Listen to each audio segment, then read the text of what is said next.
என் தமிழ் மக்களுக்கு வணக்கம். இன்றைக்கி ஒரு முக்கியமான விஷயம் நான் சொல்கிறேன்.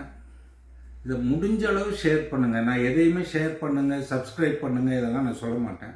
ஆனால் இந்த வீடியோவை முடிஞ்ச அளவுக்கு ஷேர் பண்ணுங்கள்.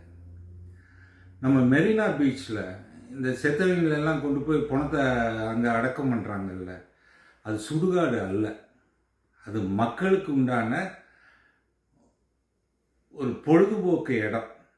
அதில் இவனுங்க கொண்டு போய் அடக்கிக்கிட்டே இருக்கானுங்க. இன்னும் 10-40 வருஷத்தில் கிட்டத்தட்ட அது சுடுகாடாகவே மாறிடும். அது தேவையில்லை. அவன் வீட்டு வெளியோ முன்னாடியோ முத்தத்துலேயோ புதைச்சி வைங்களேன். இவனுங்கெல்லாம் என்ன பண்ணிட்டானுங்க? நம்ம நாட்டுக்கு மக்களுக்கு என்ன பண்ணிட்டானுங்க? 70 வருஷமாக பிச்சை எடுத்த மக்கள் இன்றைக்கும் பிச்சை தானே எடுத்துகிட்டு இருக்கானுங்க. ஓசி காசுக்கு தானே கையேந்து தானே வச்சிட்டு இருக்கானுங்க. இவனுங்கெல்லாம் ஒரு ஆளுங்கன்னு இவனுங்களை கொண்டு போய் அங்கே புதைக்கணுமா?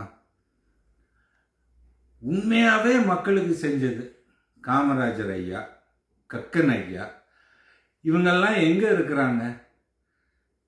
இது மெரினாவை அண்ணா முதல் திருடன், 2வது எம்ஜிஆர் திருடன், ஜெயலலிதா திருடி, தப்பு பண்ணி ஜெயிலுக்கே போயிட்டு வந்தது. அதுக்கெல்லாம் அங்கே வேணுமா? கருணாநிதி ஊழல் பெருச்சாளி, அடுத்து வரும்ல, வரிசையாக வரும். இதை அனுமதிக்கக்கூடாது. நம்ம இதுக்காவது இதை நம்ம முன்னெடுத்து பண்ணணும். இனிமேல் யாரையும் அங்கே புதைக்கக்கூடாது. முடிஞ்சால் இந்த புதைச்சவங்களெல்லாம் எடுத்து அவன் வீட்டு பின்னாடி புதைக்கட்டும். ஓகேவா? நான் சொல்கிறது புரியும்னு நினைக்கிறேன். இனிமேல் நம்ம இதை விடக்கூடாது. ஜெய் ஹிந்த்.